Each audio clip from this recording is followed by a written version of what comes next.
selamat pagi. Selamat pagi, Ibu. Pagi. Luar biasa. Tetap semangat. Horas. Kayak gini ya.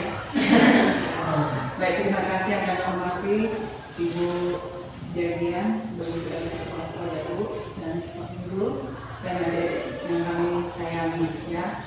Pagi ini kami datang dari Puskesmas Pangambuhi akan membawakan sedikit materi atau sosialisasikan tentang P3LP ya. Apa itu P3LP? Ada yang tahu? Itu masih apa ya? Belum penjagaan, belum pernah lihat atau pendengaran? P3LP itu adalah pertolongan pertama pada luka psikologis ya. Jadi nanti kami akan menyampaikan materinya, nggak panjang-panjang ya. Adik-adik dengarkan, akan sampaikan oleh Ibu Geni nanti. Saya perkenalkan dulu, saya sendiri Junior Simatupang, yang sebelah kiri saya Ibu Geni Simanjuntak, yang paling pinggir Ibu Devi Panjaitan. Jadi sebelum kita mulai pemaparannya, kami sampaikan dulu kepada Ibu Kepala Sekolah. Terima kasih. Terima kasih buat waktu dan kesempatan yang diberikan kepada kami sehingga hari ini kita bisa bertemu di tempat ini. Yang saya hormati khususnya dari teman Bukit dan yang saya cintai, saya banggakan dalam diri kami semuanya. Selamat pagi. Pagi. Luar biasa. Tetap semangat. Horas. Kami ucapkan terima kasih buat kesempatan yang masih diberikan kepada siswa-siswi kami dari SMP 5 Timur, sehingga pada hari ini siswa kami masih diberikan kesempatan untuk mendengarkan pengarahan tentang apa yang disebutkan tadi. Dan mungkin anak didik kami belum pernah mendengarkan itu, ya kan? Jadi anak didik kami dengarkan bagus-bagus, cermati supaya nanti kalau ada kejadian seperti itu terjadi di sekolah kita itu, kalianlah yang menjadi tulang punggungnya nanti.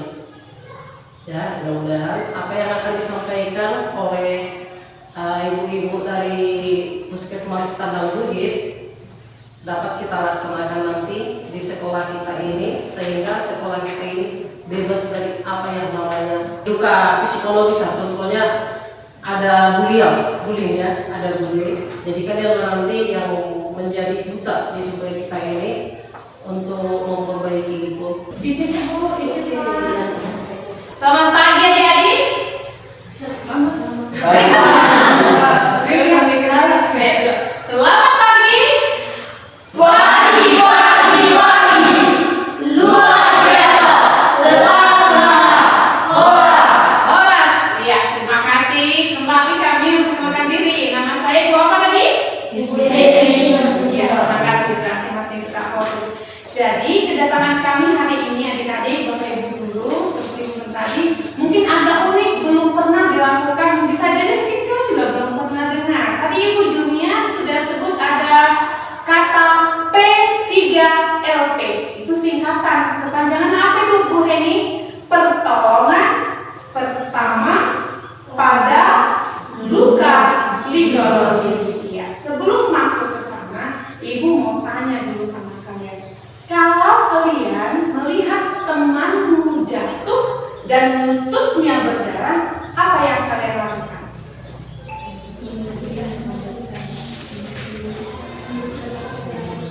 Yes, membersihkan lututnya Ibu, membantunya ke tempat lebih aman Ibu. Itu artinya kamu menolong.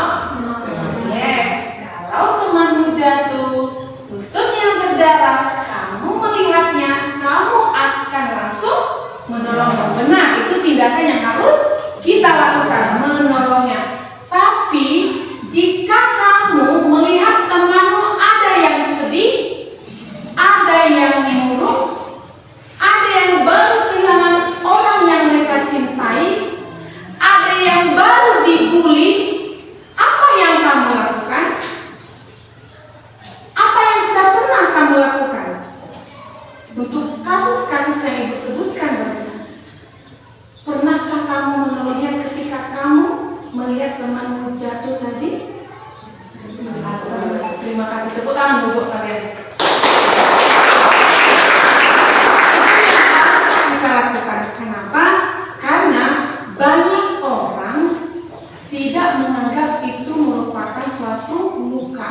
harus yang dilihat mata Ibu Heni baru itu luka.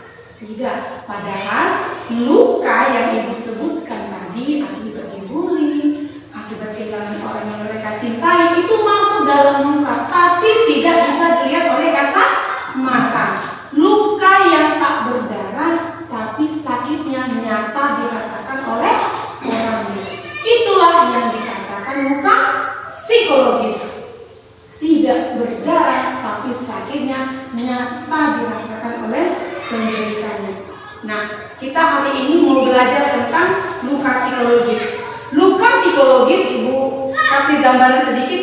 Kondisi ketika seseorang mengalami tekanan yang menyedihkan, yang menakutkan, yang mengecewakan akibat kasus-kasus seperti yang disebutkan tadi. Contohnya kasus bully, contohnya dia kehilangan orang yang dia cintai, contohnya dia mengalami pertengkaran dengan teman sebayanya, atau ketika dia sedang mengalami nilai yang jatuh, itu bisa menyebabkan luka psikologis. Ibu mau tanya, pernah nggak kalian mengalami hal seperti itu? Pernah. Apa yang kalian rasakan? Sedih. Lalu bagaimana perilaku kalian? Biasanya kita suka murung.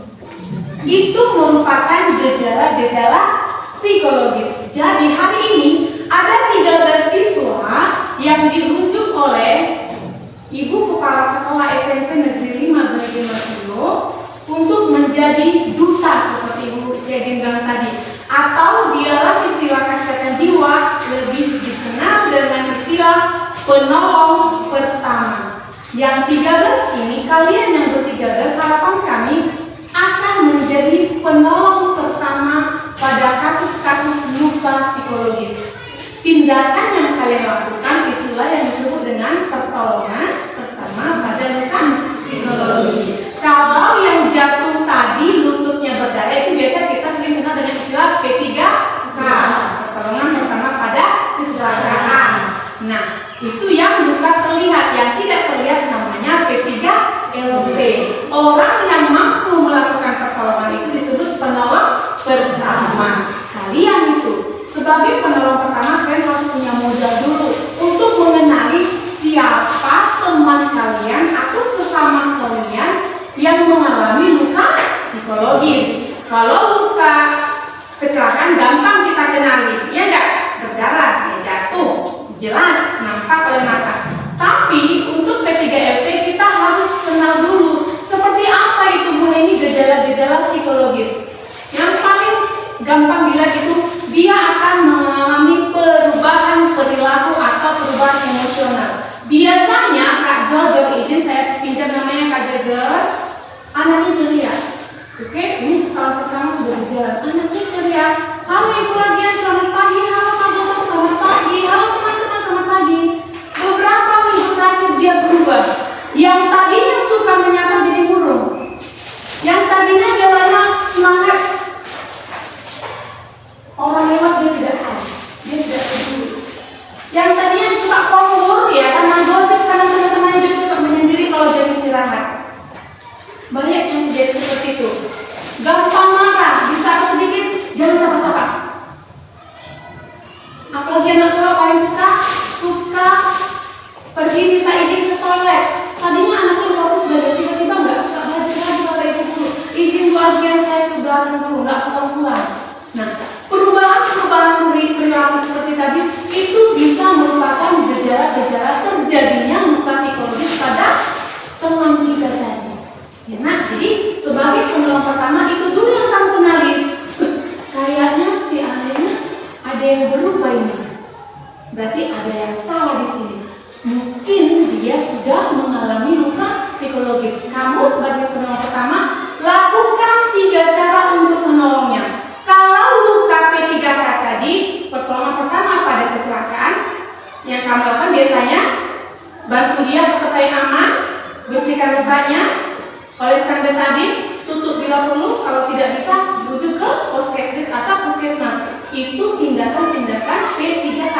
Kalau tindakan P3LP, apa yang kamu lakukan?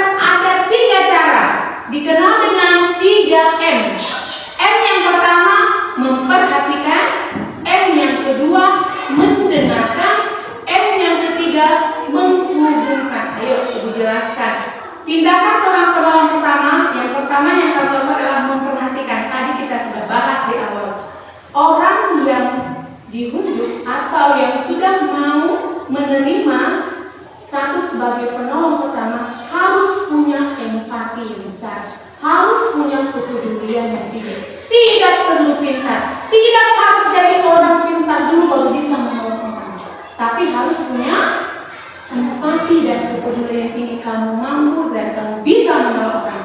Perhatikan apa yang saya perhatikan itu ini perubahan perilaku tadi, gejala-gejala luka psikologis tadi. Apa salah satunya masih ingat?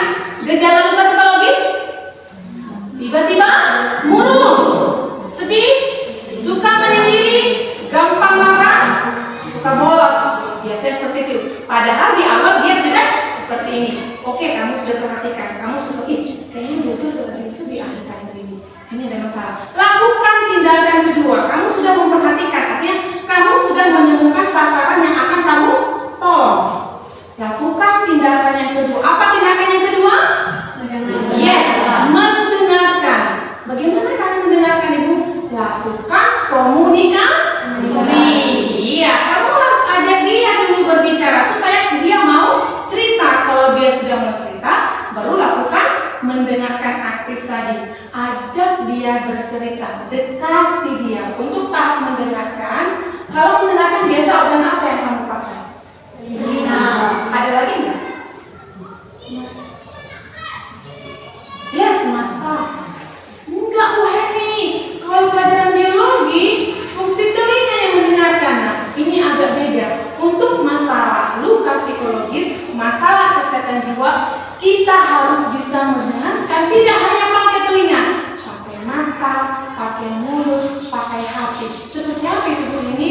Oke, telinga secara organ itu mendengarkan dia cerita. Mata, ketika seseorang kamu ajak bercerita dan mendengarkan orang bercerita, tatap matanya. Ya, ketika kamu akan mengajak Kak Jojo bercerita, aku mau bantu Jojo. Kayaknya dia punya masalah, dia sedih-sedih akhir-akhir ini. Kamu harus tatap matanya. Sapa dia, matamu harus tatap matanya. Karena ketika kontak mata ketemu, itu akan ada chemistry di sana. Bukan pakai hati gimana mendengar, artinya apapun yang dia ceritakan, kamu harus bisa memahami perasaannya. Ketika orang bercerita, kamu tidak boleh mengecilkan masalah yang sedang dia hadapi. Bu Heni, bagaimana mendengarkan pakai mulut? Hati-hati ketika mendengarkan, jangan pernah mengucapkan kata-kata yang bisa memutus perasaannya. Contoh, dia sudah cerita, Kak Alena, Kak Jojo sudah cerita tentang kesedihannya, tentang masalahnya, karena kakak tadi sudah mendekati Kak Jojo dan Kak Alena. Tapi apa yang kamu lakukan dengan mulut kecilmu? Alena lebay, gitu aja sedih. Jojo, kecilnya masalahmu, lebih besar masalahku. Seorang penolong pertama tidak boleh melakukan hal seperti itu. Hati-hati dalam berbicara. Tetapi apa yang harus dilakukan seorang penolong pertama ketika bercerita dan mendengarkan temannya curhat? Katakan, halo Alena, rupanya kamu mengalami masalah berat ya. Kamu luar biasa bisa bertahan sampai hari ini. Kamu kuat Alena. Jangan takut Jojo, saya ada di sini. Jangan takut Jojo, ceritakan apa yang kamu mau ceritakan. Akhir-akhir ini saya melihatmu suka murung. Saya ada di sini, saya siap mendengar. Kalimat-kalimat kecil seperti itu bisa menyelamatkan Jojo dan Alena. Kenapa pertolongan pertama itu sangat penting? Ibu kasih satu. Ada ban kereta kena tusuk paku. Perlu nggak langsung ditolong ini? Dibawa ke tambal ban secepatnya? Perlu nggak? Perlu. Supaya bocornya nggak makin besar. Coba kamu biarkan tadi. Apalagi di depan jalanmu lumayan cantik ya nak. Simpangkan bocor aja ban kereta Bu Agian. Buru-buru, ya kan? Bocor. Tapi karena Ibu Agian nggak punya banyak waktu, yang bocor tadi diabaikan Ibu Agian. Lanjutnya terus dipakai terus yang bocor tadi, apa yang terjadi? Makin lebar, makin rusak lah itu ban kereta. Coba tadi Bu Agian tadi begitu tahu bocor langsung Bu Agian tidak pakai, dipakai langsung diantar ke bengkel, bisa jadi itu ban kereta nggak perlu lagi diganti bannya, hanya ditambah kecil. Seperti itu muka seorang manusia.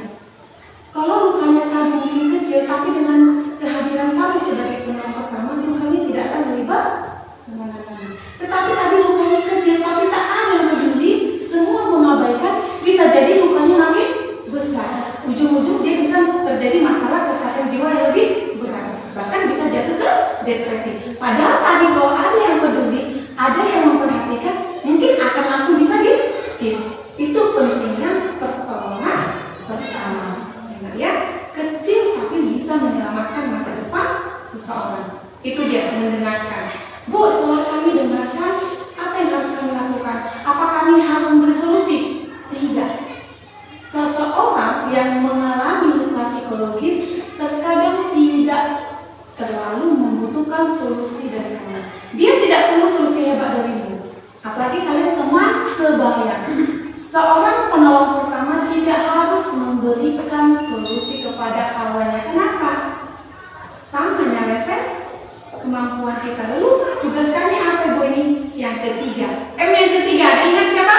Apa itu? Menghubungkan. Yes, tugasmu sebagai penolong pertama menghubungkan. Kak Alena, Kak Jojo sudah cerita. Alena sudah cerita sama Jojo tadi. Saya punya masalah ini, Jojo. Saya punya masalah ini. Saya punya masalah. Dia nangis. Kamu dengarkan dengan penuh perasaan. Tugasmu tidak memberikan solusi. Harus ini kamu lakukan. Oh, begini enggak. Apa yang harus kamu lakukan? Menghubungkan Alena pada orang dewasa yang tepat. Itu tugasnya. Alena, sepertinya masalah yang baru kamu ceritakan cukup berat. Kamu butuh bantuan, Alena. Ibu Agen sepertinya orang yang tepat yang bisa membantu masalahmu. Jangan takut. Yuk, saya antar kamu ke Ibu Agen. Jadi orang dewasa yang tepat yang mampu memberi pertolongan di sekolah itu biasanya adalah yang paling ahli biasanya guru BK, ya kan? Yang kedua wali kelas yang paling dekat sama kamu, atau mungkin bapak ibu kepala sekolah, atau bisa jadi orang tua. Itu yang harus kamu lakukan, menghubungkan Alena dengan orang dewasa.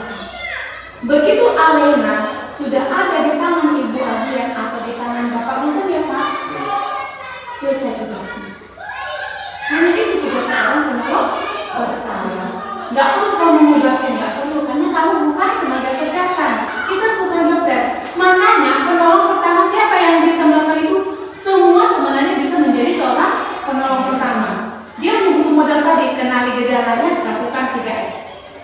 Perhatikan, mendengarkan, menghubungkan. Ketika Alena sudah pada Bu Agen, selesai tugasnya, dia sudah pada orang yang tepat. Lalu bagaimana Bu Heni? Alena tidak mau kami ajak ke Bu Agen atau Pak Guntur. Apa kamu sepaksa? Jangan pernah memaksa. Tapi yang perlu kamu lakukan adalah membujuknya dengan baik, menunggunya dengan sabar. Mungkin tidak hari ini, tapi besok. Artinya mulai hari ini kamu sudah tetap memperhatikan Alena. Bu Heni, berarti saya harus tetap minta izin Alena? Ya, setiap kita akan mengantarkan Alena atau teman-teman kita yang lain ke orang dewasa yang kita anggap tepat, kita harus minta izin orangnya. Ya, tetap minta izin orangnya kalau kita akan membantu Alena untuk menghubungkan Alena ke Ibu Kesek, Ibu BK, atau wali kelas. Itu yang harus lakukan. Oke, Bu Hen, tapi sepertinya Alena sudah mulai mau menyakiti diri. Udah gak benar itu. Saya ajak dia tidak mau. Boleh nggak? Dia nggak mau, saya ceritakan sama Ibu Adrian. Boleh? Boleh. Ketika teman yang akan kamu tolong menurut penilaianmu sudah mulai merusak dirinya, melukai dirinya, izin dia tidak izin kamu, boleh langsung lapor ke Ibu Adrian atau guru BK. Enak? Simpel kan? Harusnya kalau semua warga sekolah punya kepedulian yang tinggi, bisa menjadi penolong pertama, tidak akan ada lagi muncul masalah-masalah kenakalan remaja. Karena biasanya kenakalan remaja itu muncul akibat-akibat luka psikologis yang dialihkan oleh orang-orang di sekitarnya. Ya Bapak Ibu guru ya, seperti itu. Bisa jadi anak itu nakal karena dia ingin cari perhatian, karena di rumahnya dia tidak dapat perhatian. Jadi orang-orang seperti ini kita harus perhatikan. Kita cari tahu masalahnya di mana. Oke? Sampai di sini. Kira-kira ada yang mau ditanya? Sulit nggak kira-kira menjadi seorang penolong pertama? Tidak. Kamu hanya butuh empati dan kepedulian yang besar untuk menolong temanmu. Bisa kira-kira diterapkan? Bisa. Jadi kalau ini sudah dilakukan dari awal, masalah kesehatan jiwa di tingkat remaja tidak akan tinggi. Tapi faktanya Bapak Ibu Guru, hingga detik ini masalah kesehatan jiwa di tingkat remaja itu masalah terbesar nomor 2 di Indonesia. Kenapa terjadi? Kok jadi besar?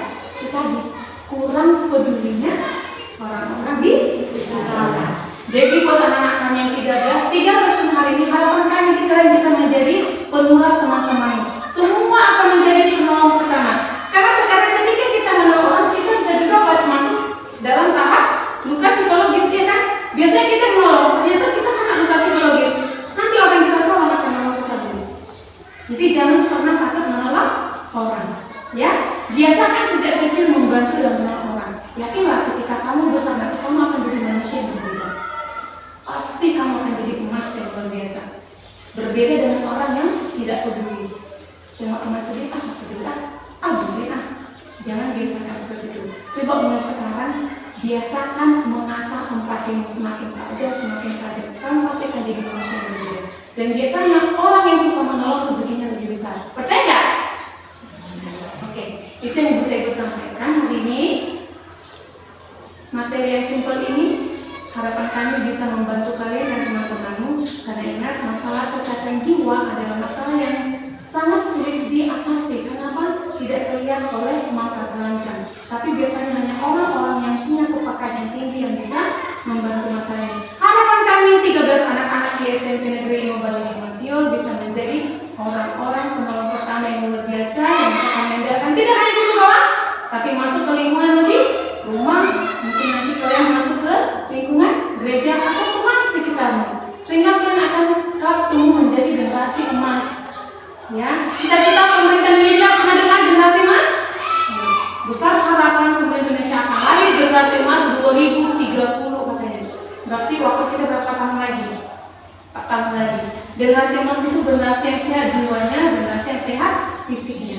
Oke? Kalau nanti kalian ketemukan kasusnya, ayo coba dipraktekkan. Ada teori akan lebih bermakna kalau dipraktekkan. Nanti bisa mungkin di kerjasama sama ibu-ibu atau ibu agian. Nanti mungkin ibu agian juga kalau ketemu masalah-masalah yang tidak tertangani yang berat, silakan bekerjasama dengan puskesmas Tanambu.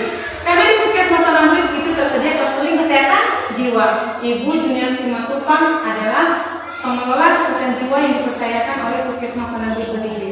Nanti kalau udah sampai ke tahap puskesmas dan kami juga tidak mampu menangani anak-anak kita ini, kami juga akan bekerjasama ibu dengan rumah sakit yang ada di Kabupaten Toba, rumah sakit AKBP dan rumah sakit umum daerah Korsel, bekerjasama dengan dokter spesialis kesehatan jiwa. Oke, itu yang bisa kami sampaikan Bapak Ibu. Terima kasih atas perhatiannya.